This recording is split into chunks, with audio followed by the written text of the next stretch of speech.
Home isolation kit की आज विधिवत हमने एक शुरुआत की है और उस शुरुआत के पीछे सबसे बड़ी बात यह है कि जो हमारा कोविड का पेशेंट हॉस्पिटल में है उसका ट्रीटमेंट तो हॉस्पिटल में डॉक्टर की देखरेख में होता है और जो उसको वहाँ आवश्यकता महसूस हो रही है ट्रीटमेंट के लिए डॉक्टर्स, पैरामेडिकल स्टाफ, नर्सेज सब लोग वहाँ पर उसकी चिंता कर रहे हैं। होम आइसोलेशन में जो मरीज है उस मरीज को अपनी जिम्मेवारी अपने ऊपर ज़्यादा लेनी पड़ती है। डॉक्टर से वो बात कर सकते हैं, आशा वर्कर से बात कर सकते हैं, चुने वो प्रतिनिधि से बात कर सकते हैं, लेकिन उसके अतिरिक्त वो जो है उसके अलावा वो मिल नहीं सकते। परिवार के सदस्यों को भी मिलना संभव नहीं हो पाता है। तो ऐसी सूरत में एक बात को लेकर के उनको हौसला भी हो और हौसले के साथ साथ उनकी मदद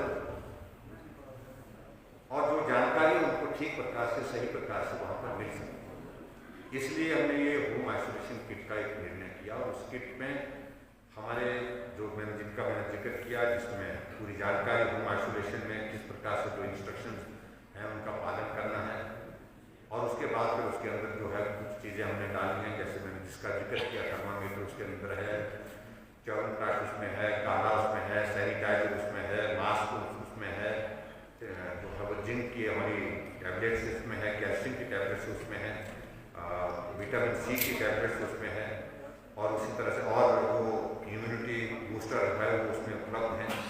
और उसके साथ साथ में जो है वो अपनी ओर से हमने एक संदेश दिया, उसमें मेरा एक पत्र भी है शुभकामनाओं का, उनको स्वास्थ्य के लिए शीघ्र स्वस्थ हो जाए ऐसी कामना की है। एक कार्ड उसमें डाला गया है, एक उनको कंसर्न हो कि हम ऐसे दौर में से जब गुजर रहे हैं तो उसमें सरकार उनके साथ है, सहयोग देने के लिए।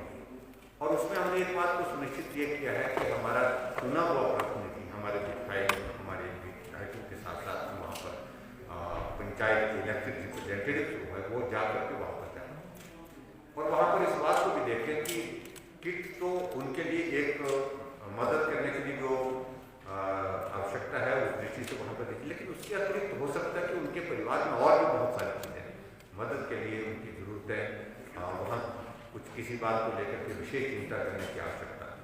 तो उन बातों को लेकर के हमारे विधायकगण वहाँ पर जाएँ, पंचायत के चुने हुए प्रतिनिधि जाएँ, हमारे चेयरमैन वाइस चेयरमैन वहाँ पर जाएँ और उनका हालचाल भी पूछें। हालचाल पूछने के माध्यम से फिर उनको जो मदद की जो आवश्यकता है उस मदद को भी देने के लिए सुनिश्चित करें क्या उसमें कर सकते हैं। एक सबसे बड़ा उसमें लाभ ये है। और दूसरी बात ये है कि जहाँ हमारा कोविड का पेशेंट है उसमें जहाँ विधायक जाएंगे तो स्वाभाविक रूप से उसको मॉनिटर करने के लिए जो हमारा मैकेनिज्म है, चाहे हेल्थ केयर वर्कर है, हेल्थ केयर वर्कर के साथ साथ में हमारे आशा वर्कर्स हैं, उनको भी हौसला मिलेगा, उनको भी एक जो है वो एक अवसर मिलेगा इसके माध्यम से कि वो सक्रिय होकर के काम करने का, वो सक्रिय होकर के काम करें। तो इस बात को सुनिश्चित करने के लिए ये हमने होम आइसोलेशन किट जो बना करके तैयार की है। इसमें जो सेकंड फेज से जितने जो सेकंड फेज यानी कि मास्क के बाद के जितने भी हमारे कोविड पेशेंट है सब उसको उपलब्ध करें। सर, क्या सरकार के ध्यान में भी आया है कि जैसे होम आइसोलेशन में किसी को ऑक्सीजन कंसंट्रेटर की ज़रूरत है या किसी को ऐसा महसूस हो रहा है, क्या ये भी दिया जा रहा है किसी को अगर ज़रूरत महसूस हुई तो? इन सारी बातों को लेकर के देखिए हमने तय किया है कि होम आइसोलेशन में इस प्रकार की चीज़ें उपलब्ध कराना, वेंटिलेटर और वो सब वो व्यवहारिक नहीं है। ऑक्सीजन कंसंट्रेटर कुछ लोगों ने अपने ले लिए हैं, कुछ लोगों ने इस प्रकार से भी हमने देखा है, लेकिन ऐसे लोगों के लिए हमारे पास हॉस्पिटल में जो है वो बेड है, हॉस्पिटल में ट्रीटमेंट का जो सारा प्रोटोकॉल बना हुआ है उसके अंतर्गत उनको लाने की आवश्यकता जिसको आवश्यकता है। जनरली होम आइसोलेशन में वो लोग हैं जो रूम एयर में रह सकते हैं। अगर इसके बाद अगर तबीयत ज़्यादा खराब हो सकती है तो तुरंत उनको हॉस्पिटल में शिफ्ट करने के लिए हमारे आशा वर्कर्स और आशा वर्कर्स के साथ हेल्थ केयर वर्कर्स और वहाँ इलेक्टेड रिप्रेजेंटेटिव्स हैं वो भूमिका निभा रहे हैं ताकि उन पेशेंट को दूसरी जो फैसिलिटी हॉस्पिटल की फैसिलिटी जो है वो ठीक प्रकार से मिल सके। सर जमाखोरी की भी आपने बात कही कि बहुत सारे लोग जो है जमाखोरी कर रहे हैं, उन पर कड़ी कार्रवाई की बात कही जा रही है। देखिए, जहाँ तक वो तो कल विशेष तौर से हमारे फूड डिपार्टमेंट की हमारी मीटिंग थी और उस मीटिंग के अंतर्गत हमारा यही था कि खाद्य आपूर्ति की व्यवस्था हमारी सुनिश्चित रहे। एक तो हमारी जो है वो सप्लाई चेन जो है राशन की जो मेंटेन रहे, उसमें कहीं भी किसी प्रकार से कोई बाधा ना आए, रुकावट नहीं आए, डिले ना हो, इस बात के लिए। दूसरा, कई बार कुछ लोग इस वक्त जो है होर्डिंग कर देते हैं, जिसको बोलते हैं जमाखोरी कर देते हैं और उसके बाद फिर प्राइस राइस में उसका इम्पैक्ट आता है। उस बात को सुनिश्चित करने के लिए हमने कहा कि अगर कोई करेगा तो उनके खिलाफ कार्रवाई होगी। और पिछले कल हमने इस बात को थोड़ा सा देखा है कि बाकी विषयों को लेकर के ज़्यादा नहीं, एक दो आइटम में जो है वो इंक्रीज रेट्स में हुई है। उसमें उन बातों को लेकर के उसका कैसे किया जा सकता है कि केंद्र सरकार के समक्ष उस बारे बातों की वो सेंट्रली प्रोक्योर होती हैं वो सारी चीज़ें, तो उस दृष्टि से जो किया जा सकता है वो भी करने के लिए हम कोशिश कर रहे हैं। लेकिन कुल मिलाकर के अभी तक मुझे इस बात की खुशी है कि राशन की जो सप्लाई चेन है वो बिल्कुल प्रॉपरली मेंटेन है। कोडिंग के मामले ध्यान में नहीं आए अभी तक, हमने कहा जहाँ आएंगे तो उनको ध्यान में लाएं और उस पर कार्रवाई करें। सर डॉक्टर्स और पैरामेडिकल स्टाफ उनके काम कर रहे हैं। देखिए, मैं उनके प्रति उनका आभार व्यक्त करना चाहूँगा। वो बहुत कठिन परिस्थितियों के दौर में काम कर रहे हैं। आखिरकार वो भी मनुष्य हैं और स्वाभाविक रूप से जब इतने सारे पेशेंट्स एक साथ हमारे कोविड के निकल आए संक्रमित होकर, उनके ट्रीटमेंट में रात दिन एक करके वो मेहनत कर रहे हैं। उनकी भावना को मैं सम्मान करता हूँ, लेकिन वर्तमान की जो परिस्थिति हमारे सामने उस प्रकार की है जिसमें थोड़ी कठिनाई।